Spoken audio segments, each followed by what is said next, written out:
Hello everyone. Welcome back to our channel MSB trades. Friends, ఇవాళ నేను తీసుకున్న trades వచ్చేసి 4. నా లాస్ రికవరీ గ్రూప్‌లో 4 ట్రేడ్స్ తీసుకున్నాను. బట్ నేను ప్లేస్ చేసిన ట్రేడ్స్ వచ్చేసి 6. Complete 6 trades. 2 ట్రేడ్స్ మిస్ అయిపోయాయి.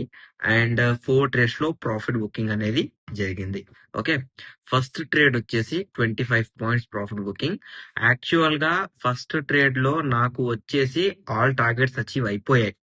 బట్ ఏంటి అంటే మార్కెట్ లో నేను ట్రైలింగ్ చేస్తాను కాబట్టి 25 పాయింట్స్ ప్రాఫిట్ బుకింగ్ తీసుకున్నాను. అండ్ సెకండ్ ట్రేడ్ లో 49 points profit booking. Third trade లో 105 points profit booking.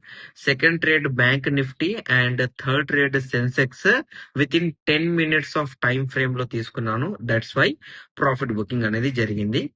And last trade వచ్చేసి బ్యాంక్ నిఫ్టీలో 50 పాయింట్స్ ప్రాఫిట్ బుకింగ్. అండ్ మీరు ఒక విషయం అబ్జర్వ్ చేయండి. ఇవాళటి బ్యాంక్ నిఫ్టీ ట్రేడ్స్ లో 25 పాయింట్స్ ప్రాఫిట్ బుకింగ్.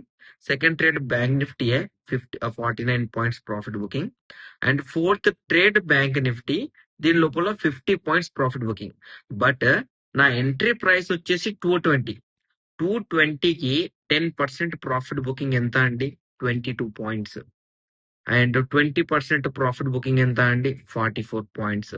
అంటే లగ్భగ్ మనము 25%, అంటే ఇంట్రాడేలో ఇన్వెస్ట్ చేసిన క్యాపిటల్ కి 25% ప్రాఫిట్ బుకింగ్ అనేది చేశాం. అండ్ నేను 800 రూపీస్ ప్రీమియం ఉందనుకోండి మార్కెట్ లో, నేనేం చేస్తాను అంటే అకార్డింగ్ టు 800 10% ప్రాఫిట్ బుకింగ్ అంటే మినిమం ఎంత ఉంటది? 80 రూపీస్ ఉంటది 800 ప్రీమియం కి. సో అలా percentage wise nearest break down points లో ప్రాఫిట్ బుకింగ్ అనేది నేను చేస్తాను. సో ఇప్పుడు వచ్చేసి ప్రీమియం తక్కువ ఉంది, రేపు ఎక్స్పైరీ ఉంది. So according to expiry and premium percentage profit booking అనేది నేను డిసైడ్ చేస్తాను. అందుకనే మీకు బ్యాంక్ నిఫ్టీలో పాయింట్స్ అనేవి కొంచెం తక్కువ కనిపిస్తున్నాయి. ఓకేనా అండి? యాజ్ యూజువల్ గా సెన్సెక్స్ అనేది రెగ్యులర్ కాబట్టి దాని లోపల 105 పాయింట్స్ ప్రాఫిట్ బుకింగ్ చేశాను. అండ్ ఇవాళ ఏం చేశాను, 4 ట్రేడ్స్ అయిపోయాయి అమ్మయ్య అని నేను కొంచెం రెస్ట్ తీసుకొని లంచ్ చేసి పైకి వచ్చే వరకు మళ్ళీ మార్కెట్ క్లోజింగ్ చూసుకుంటే ఇంత పెద్ద ర్యాలీ నేను మిస్ అయిపోయాను ఇవాళ. సో అది కొంచెం నాకు మంచిగా అనిపించట్లేదు. 4 ట్రేడ్స్ అయిపోయాయి, ఇంకేం ట్రేడ్స్ తీసుకుంటాము? మార్కెట్ ల్యాగ్ చేస్తుంది. సపోర్ట్ తీసుకున్నా మార్కెట్ ల్యాగ్ చేస్తుంది. ఇంకా మార్కెట్ లో ఏం డిసిజన్ నాకు అనిపించట్లేదు. కంప్లీట్ గా ఇండిసిజన్ క్యాండిల్స్ ఇస్తుందని నేను మార్కెట్ ని అవాయిడ్ చేసి సిస్టమ్ బంద్ చేసేసి మొబైల్ బంద్ చేసేసి కిందికి లంచ్ కు వెళ్లి పైకి వచ్చి రికార్డింగ్ చేద్దామని ఇప్పుడు సిస్టమ్ ఓపెన్ చేశాను. చేసే వరకు చాలా మంచి ర్యాలీ మిస్ అయిపోయింది ఇవాళ. సో ఈ ట్రేడ్ కూడా మిస్ అయిపోయింది ఇవాళ నాతోని. ఓకేనా అండి?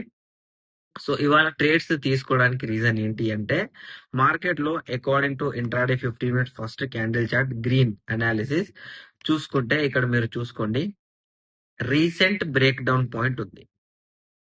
ఇక్కడ కనిపించిందా? ఈ జోన్ దగ్గరికి వెళ్ళి ఈ ప్రీవియస్ బ్రేక్ డౌన్ పాయింట్ దగ్గరికి వెళ్ళి ఫస్ట్ గ్రీన్ క్యాండిల్ అనేది రిజెక్ట్ అయ్యింది.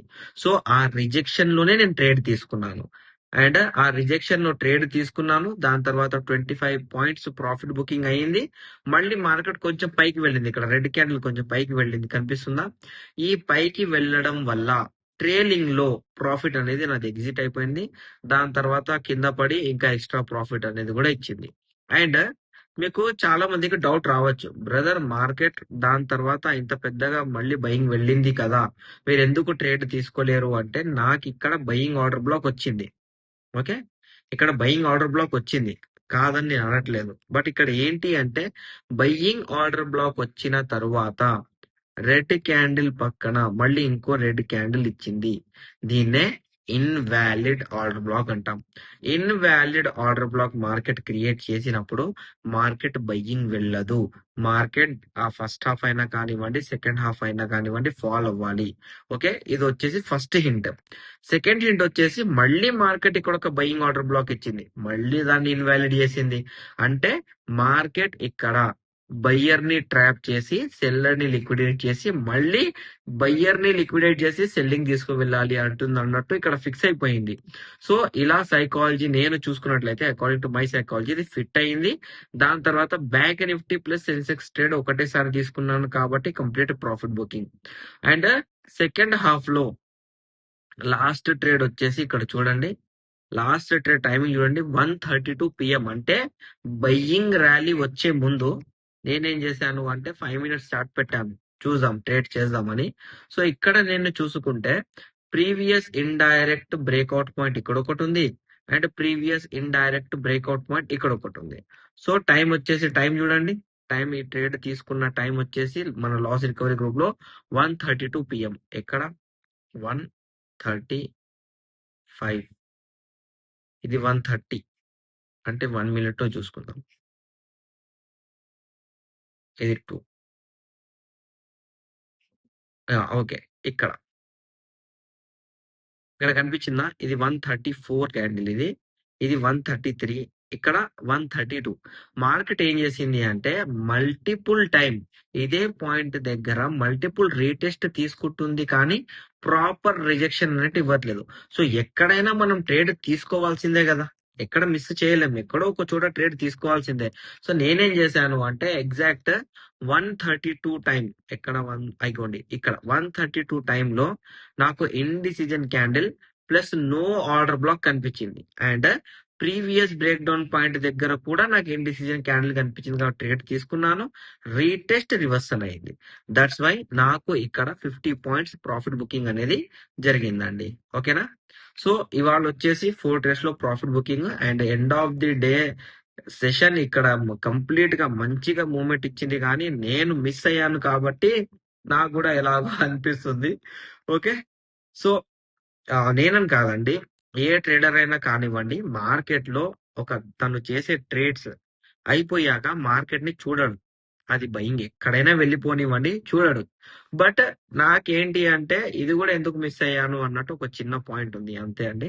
బట్ నేను కూడా అన్ని ట్రేడ్స్ ఫినిష్ అయిపోతే సిస్టమ్ బంద్ చేసేస్తాను, మొబైల్ బంద్ చేసేస్తాను, ప్రతి ఒక్కటి బంద్ చేసేసుకొని సైలెంట్ గా కూర్చొని మార్కెట్ ని వాచ్ చేస్తాను. ఇవాళ నేను మార్కెట్ కూడా వాచ్ చేయలేదు. సో వాచ్ చేస్తే కనుక నేను ట్రేడ్ తీసుకునేవాడిని, బట్ చేయలేదు కాబట్టి ట్రేడ్స్ అనేవి end of the day trade అనేది నాతోని మిస్ అయిపోయింది. ఓకే. చలో ఇవాళ అయితే ఓకే, కంప్లీట్ ప్రాఫిట్ బుకింగ్ తో బయటపడ్డాము. రేపేంటి అంటే రేపటి అనాలిసిస్ సెషన్ లో మార్కెట్ లో మనకు గ్యాప్ అప్ అయింది అనుకోండి, ఇంపార్టెంట్ అయిన లెవెల్స్ వచ్చేసి 2 ఉన్నాయి. ఈ రెండు ఇంపార్టెంట్ లెవెల్స్ అంటే మార్కెట్ లో ప్రీవియస్ టైం మార్కెట్ బ్రేక్అవుట్ ఇచ్చిన తర్వాత, ఆ లెవెల్ బ్రేక్ చేసిన తర్వాత రీటెస్ట్ రివర్సల్ అనేది ఇదే పాయింట్ దగ్గర నుంచి జరిగింది. సో మార్కెట్ లో ఈ లెవెల్ ఇంపార్టెంట్. మళ్ళీ మార్కెట్ లో ఒక బ్రేక్అవుట్ పాయింట్ వచ్చిన తర్వాత, మార్కెట్ అది బ్రేక్ చేసిన తర్వాత మళ్ళీ రీటెస్ట్ రివర్సల్ ఇదే పాయింట్ దగ్గరికి వెళ్ళి మార్కెట్ ఫాలో అయింది. సో ఈ 2 లెవెల్స్ అనేవి మనకు ఇంపార్టెంట్. అండ్ ఫైనల్ గా మనకి ఇంకో లెవెల్ వచ్చేసి ఇది, ఎందుకంటే మార్కెట్ లో ఇదే పాయింట్ దగ్గరికి వెళ్ళి జోన్ క్రియేట్ అయింది, అండ్ ఇదే జోన్ దగ్గరికి వెళ్ళి మార్కెట్ అనేది ఫాల్ చేసింది. కాబట్టి 3 ఇండైరెక్ట్ బ్రేక్అవుట్ జోన్స్ మన దగ్గర ఉన్నాయి మార్కెట్ లో. If market gap up open చేస్తే ఈ 3 పాయింట్స్ దగ్గరే రిజెక్షన్ ఇవ్వాలి, లేకపోతే సెల్లింగ్ ఆర్డర్ బ్లాక్ ఇవ్వాలి, లేకపోతే ఎఫ్ఈజీ రివర్సల్ అయినా మనకు ఇవ్వాలి. సో ఈ 3 పాయింట్ లెవెల్స్ వచ్చేసి మన బ్యాంక్ నిఫ్టీలో ఈ 3: 55,802, 55,601, 55,496. అండ్ అలా కాకుండా మార్కెట్ డైరెక్ట్ సెల్లింగ్ వెళ్ళాలి అంటే మార్కెట్ లో హెడ్ అండ్ షోల్డర్ ప్యాటర్న్ అనేది ఇక్కడ ఫామ్ అవ్వాలి. ఇది మనకు ఒక షోల్డర్, హెడ్ అనేది వచ్చింది, మళ్ళీ ఇది బ్రేక్ అయ్యి ఎక్కడైనా ఇలా రివర్సల్ ఇవ్వాలి, రీటెస్ట్ రివర్సల్ ఇలా ఇచ్చి హెడ్ అండ్ షోల్డర్ ఫామ్ చేస్తే మనకు సెల్లింగ్. సో సెల్లింగ్ అయిన ఇంపార్టెంట్ లెవెల్ వచ్చేసి 55,109 అండి. నిఫ్టీలో మనం చూసుకుంటే Nifty and Sensex both market లో ఫస్ట్ క్యాండిల్ అనాలిసిస్ లోపలనే ఉన్నాయి. End of the day break చేసింది. So end of the day break చేసేసింది కాబట్టి మనకు ప్రీవియస్ సెల్లింగ్ లెవెల్స్ ఎక్కడ ఉన్నాయో అది ఇంపార్టెంట్ మనకి, ఎందుకంటే హై దగ్గర రిజెక్షన్ ఇంపార్టెంట్. ఇది ఒక లెవెల్ ఉంది, ఇది ఒక లెవెల్ ఉంది, రెండు యాజ్ ఎ బ్రేక్ డౌన్ లాగానే పనిచేస్తాయి. అంటే నియరెస్ట్ పాయింట్స్ లేవు నిఫ్టీకి. సో నిఫ్టీలో 24,110, 24,136. ఇఫ్ మార్కెట్ బయింగ్ కంటిన్యూ, అలా బయింగ్ కంటిన్యూ కాకుండా మార్కెట్ సెల్లింగ్ వెళ్ళాలి అంటే సింపుల్ గా ఇక్కడ ఫామ్ చేసిన షోల్డర్ కి మనకు ఇంకో షోల్డర్ రిజెక్షన్ కావాలి, లేకపోతే అక్కడ ఎక్కడైనా ట్రెండ్ లైన్ ఫామ్ చేసి మార్కెట్ ఫాలో అవ్వాలి. సో బ్యాంక్ నిఫ్టీలో వచ్చేసి 23,990. సెన్సెక్స్ లో సేమ్ లెవెల్స్. సెన్సెక్స్ లో అయితే ప్రీవియస్ ఇండైరెక్ట్ బ్రేక్అవుట్ పాయింట్ ఇక్కడ ఉంది, which act as direct break down. And second direct break down వచ్చేసి ఇక్కడ ఒకటి ఉంది, ఇక్కడ ఒకటి ఉంది. 2 లెవెల్స్ ఉన్నాయి సెన్సెక్స్ లో. గ్యాప్ అప్ అవుతే రిజెక్షన్ లెవెల్స్ ఇవి. గ్యాప్ అప్ కాకపోతే side wave intraday in first candle analysis తో ట్రేడ్ చేసుకోవచ్చు మనం రేపు మార్కెట్ లో. అండ్ మీరు ఇప్పటిదాకా మన ఫ్రీ టెలిగ్రామ్ గ్రూప్ ఛానల్లో లేకపోతే మన డిస్క్రిప్షన్ లో లింక్ ఉందండి. లింక్ ద్వారా మీరు జాయిన్ అవ్వచ్చు. నేనేం ఛార్జ్ చేయను. అండ్ రేపు మార్కెట్ లో ప్రీ మార్కెట్ అనాలిసిస్ కూడా నేను ప్రొవైడ్ చేస్తాను. అండ్ ప్రీ మార్కెట్ అనాలిసిస్ లో ఈ లెవెల్స్ అన్ని నేను డ్రా చేసి ఎక్కడ ఇండైరెక్ట్ బ్రేక్అవుట్ ఉంది, ఎక్కడ ఇండైరెక్ట్ బ్రేక్ డౌన్ ఉంది, ప్రతి ఒక్కటి నేను మీకు చెప్తానండి. ఓకే, ఇప్పుడు సెన్సెక్స్ లో అయితే బయింగ్ కి లెవెల్స్ ఇవి, బయింగ్ కి రిజెక్షన్ లెవెల్స్ ఇవి for selling. And intraday selling కి 76,361 ఈ 3 లెవెల్స్ ఉన్నాయి సెన్సెక్స్ లో. అండ్ ఈ 4 లెవెల్స్ ఉన్నాయి బ్యాంక్ నిఫ్టీలో. అండ్ ఈ 3 లెవెల్స్ ఉన్నాయి నిఫ్టీలో. ఈ లెవెల్స్ మీదనే మనం రేపు మార్కెట్ లో ఫోకస్ చేయాలండి. మీకు నా అనాలిసిస్ నచ్చినట్లయితే మన వీడియో లైక్ చేయండి, షేర్ చేయండి, మన యూట్యూబ్ ఛానల్ ని సబ్స్క్రైబ్ చేసుకోండి. Thank you for watching my video.